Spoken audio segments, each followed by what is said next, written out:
Big boss Malayalam season 6 new അപ്ഡേറ്റിലേക്ക് പോകാം. Weekend എപ്പിസോഡിൻ്റെ പരിപാടികളൊക്കെ ആരംഭിച്ചിരിക്കുകയാണ്. ലാലേട്ടൻ്റെ ബർത്ത്ഡേ ആയതുകൊണ്ട് തന്നെ അതിൻ്റേതായ പരിപാടികളും അതിൻ്റെ കൂട്ടത്തിൽ ഉണ്ടാകും. ബിഗ് ബോസിലുള്ള എല്ലാവരുടെയും ഡാൻസ് ഉണ്ട്. അത് കഴിയുമ്പോൾ തന്നെ സമയം നല്ലതുപോലെ ലേറ്റ് ആവും. അതുകൊണ്ട് തന്നെ എവിക്ഷൻ്റെ കാര്യത്തിൽ എല്ലാവരും ഒന്ന് തണുത്തിരിക്കുകയാണ്. കാരണം ഇന്നത്തെ ദിവസം ആരെയും വിഷമിപ്പിക്കില്ല എന്ന രീതിയിലാണ് എല്ലാവരും സംസാരിച്ചുകൊണ്ടിരിക്കുന്നത്.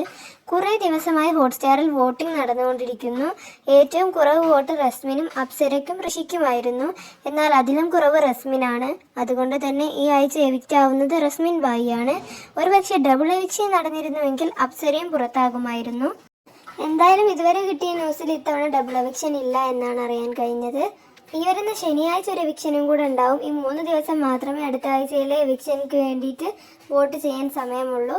അപ്പോൾ അടുത്തതായിട്ട് ആരാണ് പുറത്തു പോവുക എന്ന് നമുക്ക് നോക്കാം. അപ്പോൾ നമ്മുടെ ചാനൽ സബ്സ്ക്രൈബ് ചെയ്യാത്തവർ സബ്സ്ക്രൈബ് ചെയ്യണേ.